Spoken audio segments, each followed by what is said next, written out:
Well, today we're going to continue our series of sermons we started last week when we were looking at the book of Daniel, chapter 1. And, you know, Daniel's just filled with amazing stories, but I think that this one might be one of my favorites. Because it's a story of people who are willing to give up their lives rather than turn away from God. So, let's remember where we left off last week. Last week, Daniel and his friends were living in relative peace in this it was a very non-Jewish world that they lived in. They lived in Babylon, a place of exile. After their homeland had been destroyed by the Babylonians, they were now living with the Babylonians. And believe it or not, Daniel and his three friends, Sadrach, Meshach, and Abednego, were working for the king. And so we learned last week that it's good not necessarily to shove our faith down people's throats, but to live according to our convictions and do the best at whatever we're doing, and to be ready so that others may see God through us. Well, in chapter 2, which we're skipping, but in chapter 2, Daniel interprets the king's dream, and the king respects him even more, and he promotes him to being almost the highest authority in the land. Not quite, of course, but he and his friends are in positions of high authority. They're well respected by the king, and the king respects their God as well. However, this is a place where it's just a worldview where there are many different gods. And so just because he respects their God doesn't mean that he necessarily worships their God or follows their God. So, in chapter 3, things change. Because the king sets up this golden statue, and he says that everyone who must worship it when the music plays. That's your cue. You're to worship the statue, which is me. He's saying it's my statue. You're to worship me. And if you don't, you're going to be killed. You're going to be thrown into a furnace. Now that sounds pretty outlandish to us. And we live far removed from that type of world, that type of culture where people worship the ruler. I mean, sometimes we joke that people may worship a ruler or a president, but usually we're not literal. But here, literally, people worship their rulers. And this was not that outlandish. I mean, for most of history, people viewed their rulers as having some form of divinity. In ancient Egypt, for instance, many of the pharaohs were considered to be at least partially divine while they were alive, and then when they passed away, they were considered to become gods completely. And so it really was quite common. And so he wants them to worship the statue. Now, the amazing thing about this is that Sadrach, Meshach, and Abednego would have been at this gathering where he explains all this, because he gathered everyone together and explained the rules. And so they were there, and yet they still chose not to worship the statue. And they didn't make a big fuss about it, you know. They didn't necessarily say, well, we're not going to worship this statue because we only believe in our God. No, they didn't do that. They didn't create a scene. They didn't protest. They didn't do anything like that. They just quietly decided, well, we're not going to do that. And so they just didn't do that. They didn't worship the king. They didn't worship the statue. And they just continued living according to their convictions until somebody noticed. It's kind of hard to hide that. So people noticed, and they brought it before the attention of the king. And the king, remember, he respects these guys. And so he wants to give them another chance. So instead of just throwing them in a furnace, he brings them forward into his presence and says, now I hear that you're not worshiping the statue, and so I'm going to give you another chance. You worship the statue, I'll let you go. And their response is pretty amazing. What they say to him is pretty amazing. They say three things that I want to point out. Number one, they say, we do not need to defend ourselves before you, O king. Some translations say, your majesty. See, even then they're showing him respect. Even though his policy is obviously evil, they're not putting him down, they're not calling him names, they're still showing him respect. And they say, we don't need to defend ourselves before you. How many of us feel like we need to defend ourselves when we're attacked? Right? Whether we feel like our faith is attacked, the scriptures are attacked, if we feel that our God is attacked, or we are attacked, oftentimes we feel the need to defend ourselves and to say, well, the reason why I'm doing this is, and to explain our reason. You know, we get defensive. But Sadrach, Meshach, and Abednego, they don't do that. Number one, because they know they're not going to win. They're not going to win an argument to try to convince the king of why he is not God, right? I mean, you're not going to convince him of that. So they're not going to bother, and they don't feel the need to explain why they can't worship the statue. They say, we don't need to explain ourselves to you. That's amazing, number one. Number two, they say, God may save us from the furnace. Now that's intense faith, folks. I mean, think about that. God may save us from the furnace. How many of us believe that God can really do something like that? I mean, on one level, we know God could do anything. And yet, oftentimes when we pray for people, when we pray for, whether we're praying for, let's say we're praying for somebody's protection. Let's say that somebody is overseas. I'm sure many of you know people who are overseas serving. We pray for their protection, right? We pray that they would be safe. We pray that they do not get attacked or hurt. And yet, how many of us think, well, if they do get shot by a bullet, Lord, let it bounce off their chest? None of us, right? I mean, we pray that doesn't happen, right?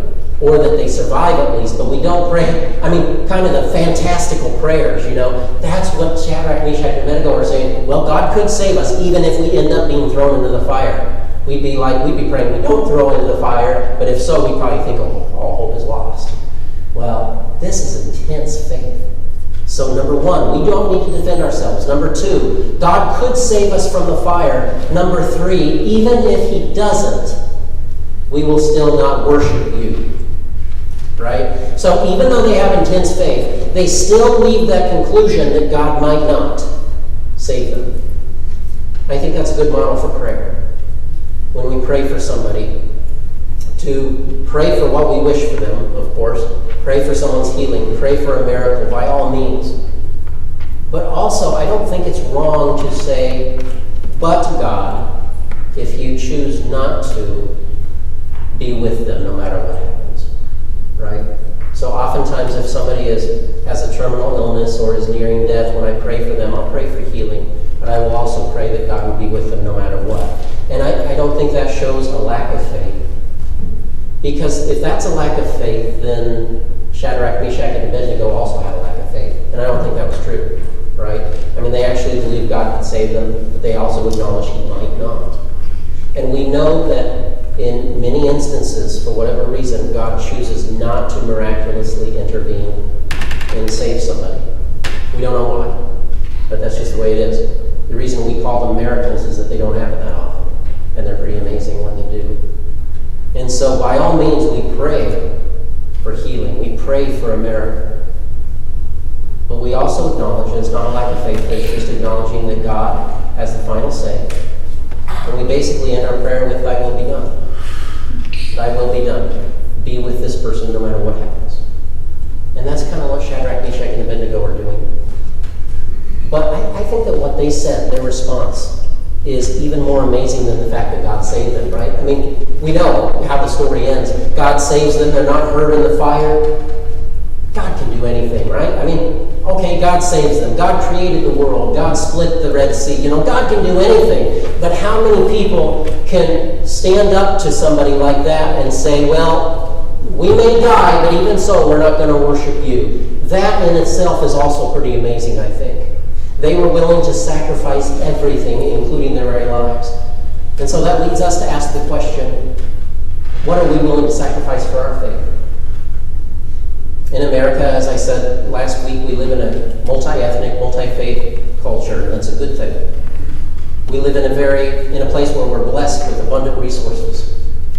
We also live in an individualistic society, and oftentimes our culture and the media continues to feed us the message that our primary goals in life should be to be happy, to be comfortable, and to self-indulge.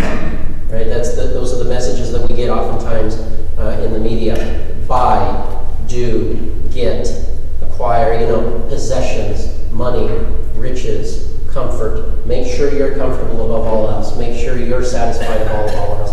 That is oftentimes the message we have. And so, obviously in America, we're not going to be told to worship statues. We're probably not going to be asked to give our lives for the faith. But we may be asked to worship money or possessions or our status or our reputation. anything that we put as top priority. Basically, we are the implicit message that oftentimes is communicated to us is to worship ourselves. And that's very tempting to do. But when I am number one, everybody else, including God, is going to be somewhere lower on that list. Even if I wouldn't explicitly say that, practically speaking, that's what happens. And if that's the case, then I'm not going to be willing to sacrifice much for God or other people.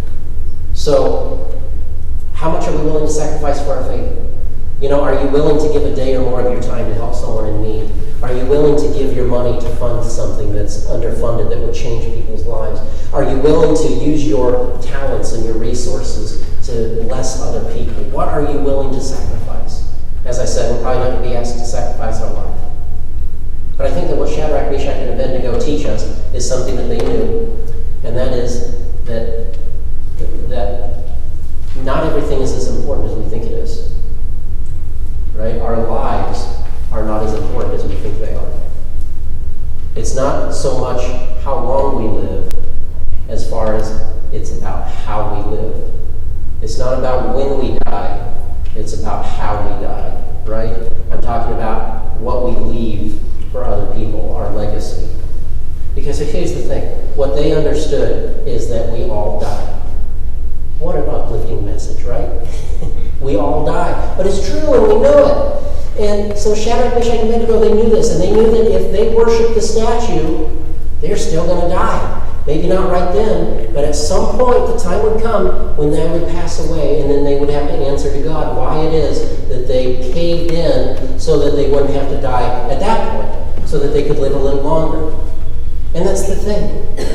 We're here one day, we're gone the next. We're here now, but one day we will be with God, right? And thanks be to God, our lives don't actually end, right? We go on and we live forever. But how we live is much more important than how long we live or what other people think of us.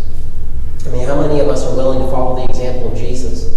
Jesus hung out with non-religious people. He got in trouble with religious people for doing it, but he hung out with non-religious people. How many of us are willing to not worry necessarily about our reputation or our status or what other people think of us? As long as we're doing the right thing and we're following God. Because let's face it, even though we won't be asked to give our lives for our faith, in America we live in a place where you can be Christian, you can be Buddhist, you can be atheist, you can be pretty much anything, and you're going to be accepted and live in relative freedom. And that's a good thing. But at the same time, we do acknowledge that in some ways it is harder to live as a Christian in our culture today. You can be ridiculed for what you believe in, especially if it doesn't coincide with what the culture agrees on. And so are we willing to stand for our faith no matter what? We try to live at peace, is what Paul said in the New Testament. Try to live at peace with others as much as possible. But when push comes to shove, as it did for these three in Daniel chapter 3, are we willing to stand our ground? Are we willing to stand for our faith? When the king saw that they were not being heard in the fire, and he saw a fourth person, some people say that could have been Jesus. For sure it was a messenger of God, at least. And when they come out of the furnace, then he pays respect again to them and their God.